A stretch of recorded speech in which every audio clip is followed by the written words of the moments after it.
Je vous présente ici quelques jeux de phonologie que je vous ai glissés dans les photocopies distribuées à l'école. Alors, il y en a 3 qui se présentent un peu sous la même forme.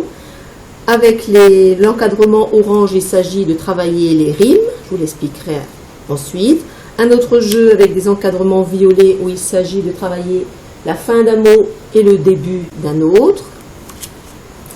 Un troisième jeu où il faut retrouver les paires de mots qui commencent par la même syllabe. Alors, vous avez les consignes tout en haut ici, j'explique ce qu'il faut faire. Alors, premier conseil, donc on va faire cette feuille ici. Il s'agit de trouver, par exemple, ici, on a les petites cartes.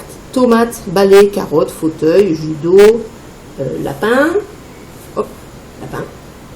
Et dans le coin à droite ici, par exemple, sur ce code-là, sur cette feuille-là, on a des petits chiens ici. Et il faudra que chaque petit chien retrouve son os. Alors les cartes avec les os, elles sont de ce côté-là. Alors on a ampoule, taureau, bouteille, balançoire, etc. Donc le but de cette activité, c'est de retrouver les paires de mots qui commencent par la même syllabe. Alors c'est un jeu de cartes, donc il faudra les découper. On va découper en 2 étapes. Alors moi j'ai choisi de découper d'abord toutes les cartes avec les chiens en laissant une bande. Voilà. La même chose de ce côté-là. Et les cartes avec les os, moi je les ai découpées une par une. Voilà. Donc, dans cette activité, il s'agit de donner une carte os à chaque chien en retrouvant le mot qui commence par la même syllabe. Alors, première étape, vocabulaire. On nomme chaque image. Ambulance, bouton, dauphin, guitare, manteau, robinet. Tomate, balai, carotte, fauteuil, judo, lapin. Donc ça, c'est déjà une première activité. Être sûr que l'enfant connaisse le vocabulaire de chaque carte. Cartable, lavabo, bouteille, robot, jupe, forêt, balançoire, taureau. Alors, la petite flèche montre ici le menton. Guirlande, domino, ampoule. Alors déjà, s'assurer que l'enfant connaisse bien tous les mots. Ensuite, on a les petites cartes en main. Il s'agit de mettre le mot qui commence de la même façon que ambulance. Alors on peut les faire dans l'ordre ou dans le désordre, c'est selon. Ou alors, on regarde les cartes qu'on a en main. Ici, si j'ai jupe, ça commence comme judo, donc je pose à côté.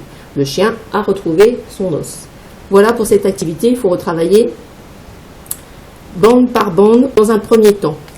Quand l'enfant a bien joué de cette façon-là, on peut ensuite découper toutes les cartes et puis reconstituer les paires de la même façon. Alors ici, mon jeu a changé de couleur puisque c'est le jeu que j'ai emprunté dans la classe, donc il est plastifié, coloré, etc. Mais c'est la même chose pour vous.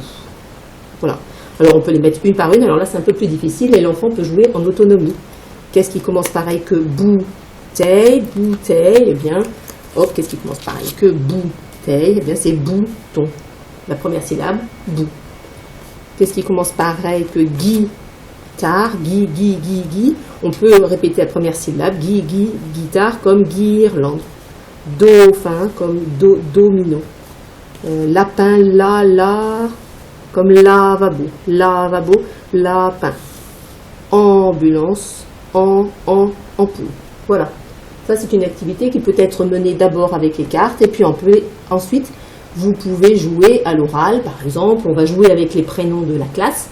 On essaie de trouver un maximum de mots qui commencent pareil que Manon.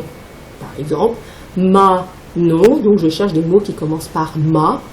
Manon, ça commence pareil que magasin, mariage, malin, etc., etc. Le but du jeu étant d'en trouver le maximum. Alors on peut jouer à 2. Celui qui ne trouve plus de mots commençant par ma, par exemple, a perdu. On peut faire ça sous forme de challenge, voilà. Quand on a épuisé le stock, qu'on répète plusieurs fois les mêmes mots, eh bien on change de prénom. Alors on cherche par exemple Timéo, des mots qui commencent pareil que ti, méo. Alors tirelire, tige. Voilà, on peut s'amuser un peu comme ça et en plus, ça fait une activité de vocabulaire également. Alors, petit conseil pour ranger vos cartes. Alors, toutes les cartes, moi je vous conseille déjà de garder la consigne, la découper, la coller sur une enveloppe ou la recopier, enfin c'est comme vous le sentez. Donc, en tout cas, il faut garder une trace de la consigne ou de ce qu'il faut faire et puis vous rangez vos cartes à l'intérieur pour que l'enfant puisse les réutiliser plusieurs fois. Quand cette enveloppe est conçue, vous pouvez la ranger ensuite dans le porte-document. Voilà. Bon courage à vous.